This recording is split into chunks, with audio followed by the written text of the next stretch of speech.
میں پوری دنیا کے مسلمانوں سے عموماً اسلامیہ پاکستان سے مخاطب ہوں کہ جیلم کے اندر مرزا محمد علی کا فتنہ پوری دنیا کے اندر تباہی پھیلا رہا ہے، اور اس شخص نے بے شمار کفریات بکے ہیں، اور اس شخص نے حد کر دیا، انتہا کر دیا ہے، نوجوان نسل تباہ ہو رہی ہے، یک طرفہ طور پر یہ باتیں کرتا ہے، یک طرفہ کسی کے سامنے بھی نہیں آتا۔ لہذا اب اس کا ایک ہی علاج ہے، 295 کے تحت پرچہ ہو اور اس کو سزائے موت دی جائے۔ یہی ہمارا مطالبہ ہے۔ سوموار کو انشاءاللہ ڈی سی آفس میں ہم اکٹھے ہوں گے، صبح 10 بجے 2 بجے تک وہاں بیٹھیں گے۔ جمعۃ المبارک کو کیا تاریخ ہوگی؟ 31 مارچ جو ہے، 31 مارچ جمعۃ المبارک کو پورے ملک کے اندر لوگ مرزا جیلم کو سفر بنائیں، اس کے کفریات بیان کریں، اور قانون نافذ کرنے والے اداروں پر زور دیں کہ اس کو فوراً گرفتار کیا جائے اور اس کو سزائے موت دی جائے۔ اس کے بغیر اس مسئلے کو، اس فتنے کا کوئی حل نہیں ہے۔ اچھا علی بھائی، میں 2 سوالوں کو ایک ہی سوال کر رہا ہوں، انشاءاللہ 2 سوال نہیں 2 سوال اکٹھے کاؤنٹ ہوں گے انشاءاللہ، 2 سوال کاؤنٹ ہوں گے۔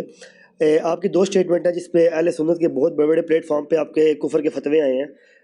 ہاں جی، بہت بڑے بڑے، میں فتویٰ دکھا سکتا ہوں آپ کو۔ پہلی اسٹیٹمنٹ، جیسے کہ آپ نے ابھی پچھلے دن آپ کی ویڈیو اپلوڈ ہوئی کہ آپ نے اپنی زلفوں کو تشبیہ دی ہے نعوذ باللہ جانور سے، ٹھیک ہے، اور دوسری آپ کی اسٹیٹمنٹ کے لفظ چھوکرا آپ نے رسول اللہ یہ دوست بالکل سوال ہے، دیکھیں بالکل ایک سوال پہ زلفوں پہ آ جائیں۔ میں نے نبی اسلام کی زلفوں کا ذکر کیا یا اپنی زلفوں کا؟ اب اپنی۔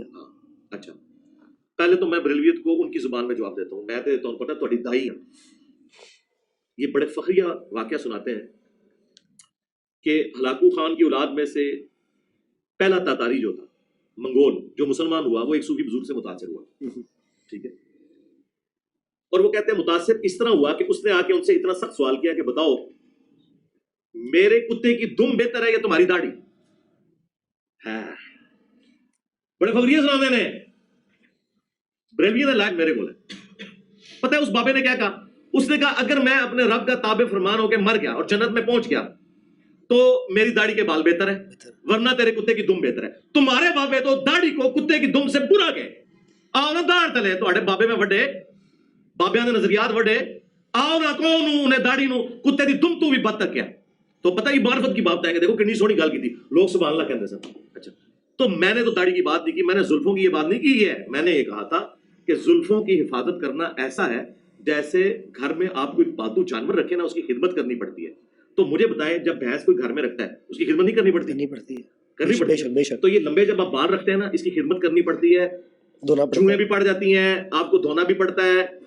اکثر بچے باقی بچوں سے جوئیں لے کے گھر آ جاتے ہیں، اگر آپ کے ساتھ کوئی بچہ لیٹا تو ایک آدھ جوئیں ادھر بھی چڑھ جائے گی۔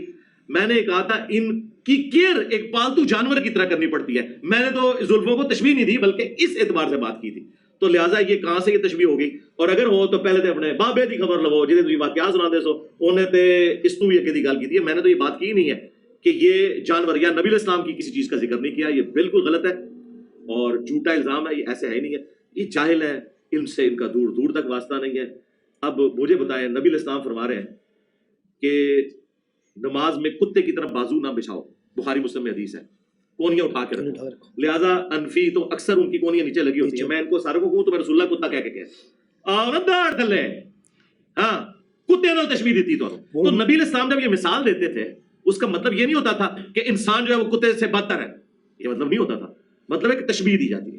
تو میں نے تو یہاں کسی جانور کے ساتھ تشبیہ نہیں، میں نے کہا جیسے ایک جانور، یہ میں نے زلفیں رکھی ہیں گویا کہ میں نے ایک جانور پال لیا جس کی مجھے خدمت کرنی پڑتی ہے۔